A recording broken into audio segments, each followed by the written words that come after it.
खुलुमबाय welcome to बोdo experience गिबियावनो बयखौबो आंनि बे इउट्यूब चेनेलाव बरायग्रोनाय जाबाय आसा खालामो नोंथांमोना मोजाङैनो दङ होननानै जोंहा DHS Previous yearनि कुइसन्स सोलिगासिनो जाय बिथांमोना सिगांनि भिडिअखौ नायाखै चेनेलाव थांनानै नायनानै लादो आरो जोंहा बियो इभिनिं शिफ्टनि सेकेन्ड पार्ट होमब्ला नायदो which planet of our solar system is nearest to the sun माने मा बुंदों जोंनि सोलार सिस्टेमाव बबे ग्रहआ साननि खाथिसिनाव दङ होननानै सोंदों होमबा नोंथांमोना अप्शनफोरखौ नायनानै लादो आरो बिनि फिननाया मा जागोन जोंहा साननि खाथियाव बबे ग्रहआ खाथिसिनाव दङ मार्किउरिया। बिनिफ्राय नेक्स्ट कुइसन दङ जोंहा दा रिभार ब्रह्मपुत्र अरिजिनेट्स फ्रम दा ब्रह्मपुत्र दैमाया बबेनिफ्राय सोमजियो होननानै सोंदों जायखौ जों बुरलुंबुथुर दैमा होननानैबो मिथिनाय जायो। बिनि अप्शनफोरखौ नायनानै लादो मा दङ आरो बिनि फिननाया जागोन जोंहा मा लेक मानासारोवर अप्शन ए आ बिनि थार फिननाय।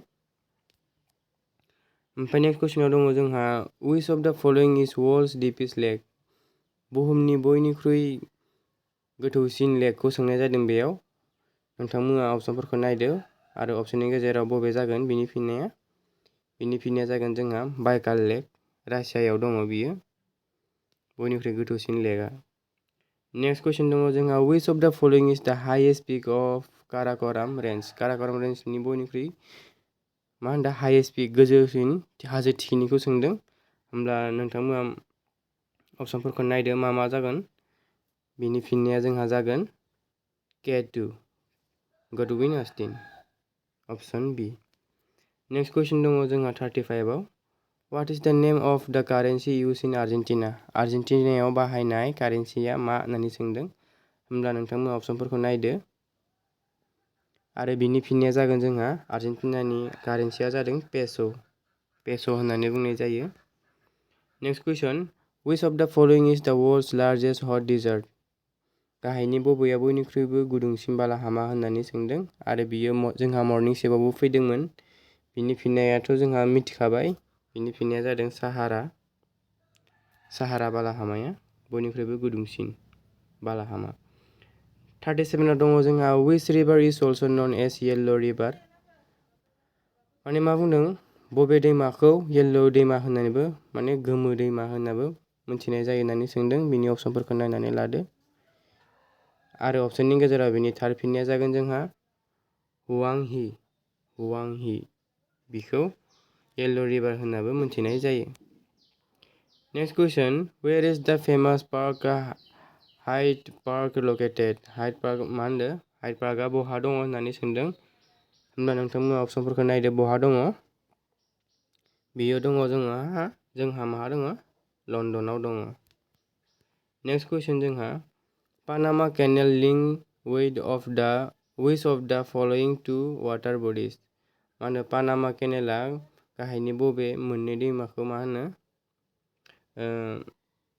लिंक खालामलायो होननानै सोंदों होमबा नोंथांमोना अप्शनफोरखौ नायदो आरो अप्शननि गेजेराव बिनि थार फिननाया जोंहा जागोन option B Atlantic ocean and Pacific ocean होमब्ला बेनोमोन आरो 40आव दङ जोंहा हु डिस्कभार्ड the law of प्लेनेटारि motion in 1609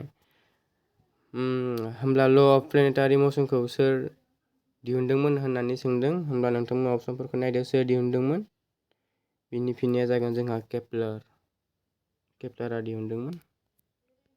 बेनिफ्राय नेक्स्ट कुइसन द प्राइम मिनिस्टार अफ इन्डिया इज एपइन्टेड बाय बेथ' जोंहा मर्निं सेबावबो फैदोंमोन प्राइम मिनिस्टारखौ सोर एपइन्ट खालामो एबा सोरजों एपइन्ट खालामजायो प्राइम मिनिस्टारा जोंहा अप्शनफोरखौ नायदो जोंहा बियो एपइन्ट खालामजायोमोन दा प्रेसिडेन्ट अफ इन्डियाजों। नेक्स्ट कुइसन द टार्म अफ द लक सभा इज मा होनदों लक सभानि समा बेसेबां होननानै सोंदों होमब्ला नोंथांमोना अप्शनफोरखौ नायदो बिनि फिननाया जागोन जोंहा 5 years। बिनिफ्राय 43आव दङ जोंहा when did the United Nations officially came into existence united nation officially माला इउनाइटेड नेशन सोमजिजाखो होननानै सोंदों होमबा अप्शनफोरखौ नायदो आरो अप्शननि गेजेराव बिनि फिननाया जागोन जोंहा अप्शन बी माब्ला एक्जिस्टेन्स जादोंमोन 1945 आव। बेनिफ्राय next question, which Indian king was also known as Napoleon of India?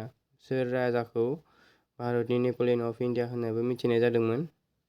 होमबा नोंथांमोना अपसनफोरखौ नायदो आरो बिनि फिननाया जागोन जोंहा अपसन डि समुद्रगुप्त। बेनिफ्राय 45 आव जोंहा हु रट द बुक देबदास बिजाबखौ सोर लिरदोंमोन होननानै सोंदों आरो नोंथांमोना अपसनफोरखौ नायनानै लादो।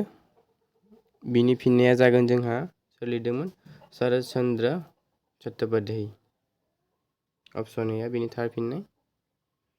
नेक्स्ट कुइसनाव दङ जोंहा 46 आव गान्धीजी टुक आउट द फेमास दान्डी मार्च इन प्रोटेस्ट एगेन्स्ट। मा होनदों गान्धीया दान्डी मार्चखौ मानि एगेन्स्टनि सायाव प्रटेस्ट खालामदोंमोन होननानै सोंदों। होमब्ला बिनि अपसनफोरखौ नाय नोंथांमोना। बिनि फिननाया जागोन जोंहा अपसन बि द सल्ट ल'। अपसन बि आ बिनि थार फिननाय। नेक्स्ट कुइसन दङ जोंहा द स्वेटलिंग काप इज associated with.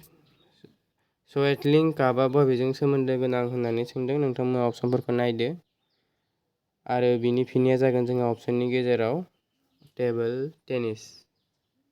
Option C. Next कुइसन, हु वाज द इन्डियान टु स्विम एक्रस द इंग्लिश चेनेल? मा होनो बेयाव सोर इन्डियान एबा भारतारिया मा होनदों इंलिश चेनेलाव गिबिसिनै सानस्रिदोंमोन होननानै सोंदों। होमब्ला नोंथांमोना अपसनफोरखौ नायनानै लादो। बिनि फिननाया जागोन जोंहा मिहिर सेन। अपसन बि। नेक्स्ट कुइसन दङ जोंहा martyrs day in India is observed अन। मार्टिस डेआ जोंहा इन्डियायाव माब्ला फालिनाय जायो? नोंथांमोना अपसनफोरखौ नायदो आरो बिनि फिननाया जागोन जोंहा 30 जानुवारि। नेक्स्ट कुइसन जोंहा व्हाट इज द इरानियान पार्लियामेन्ट नन एज? इरानियान पार्लियामेन्टखौ मा होननानै मिथिनाय जायो होननानै सोंदों। नोंथांमोना अपसनफोरखौ नायदो। बिनि फिननाया जागोन जोंहा मा बुङो मजलिस होननानै बुंनाय जायो इरानियान पार्लियामेन्टखौ। बेनिफ्राय next question, the small bats can fly in the dark with the guidance of. मा होनदों बादामालि बुङो। बियो जाय फिसा धोरोमनि नङा होमबा, बियो मोनायाव मानि साहारायै बिरनो हायो होननानै सोंदों। नोंथांमोना अपसनफोरखौ नायदो। बिनि फिननाया जागोन जोंहा ultrasonic sound waves generated by them. अपसन डि बिनि थार फिननाया। अल्ट्रासनिक साउन्डनि थाखाय बिरनो हायो। बेनिफ्राय नेक्स्ट कुइसन, व्हाइ इज द फ्लाश अफ लाइटनिं सीन बिफोर द साउन्ड अफ थान्डार इज हियर्ड? मा होनदों जा अखा मोफ्लामनायखौ सिगांसिनै जों मानि थाखाय नुयो होननानै सोंदों आवाजनिख्रुइ। होमबा बिनि अपसनफोरखौ नायदो।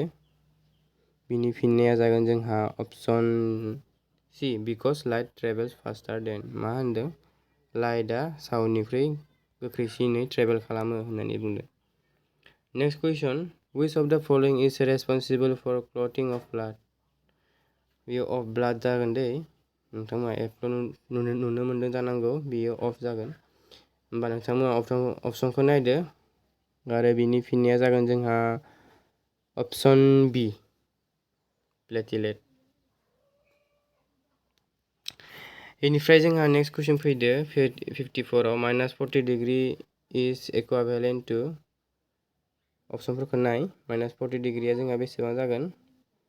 -40 डिग्री एफ जागोन बे फरेनहाइट।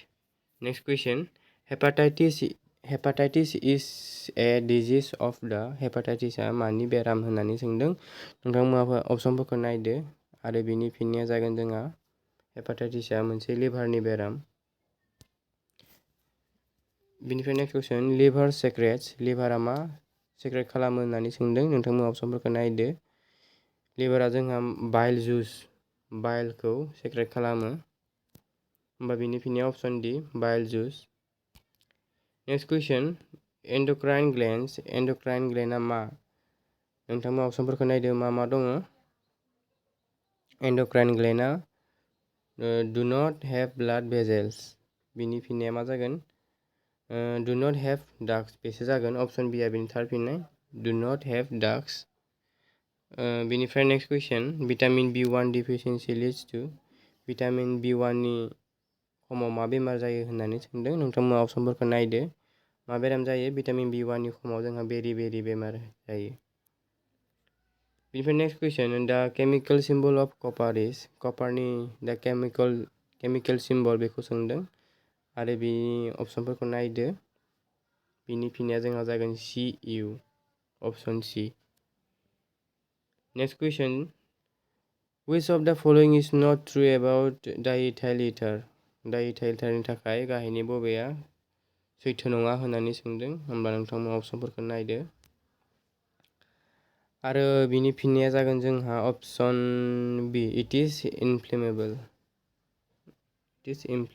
नाथाय बियो मा इनफ्लेमेबल नङा बियो फ्लेमेबलसो होमब्ला बिनि फिननाया अप्सन बि जागोन होमब्ला बेखिनियानोमोन दिनैनि जा सावरायनो गोनां प्रिभियास इयारनि कुइसन बेखिनियानो आरो जोंहा नेक्स्ट पार्टआव बिनि 61 निफ्राय जागायफिननाय जागोन दिनै बेखिनिखौनो सावरायनानै दोनथ'नाय जाबाय गोजोन्थों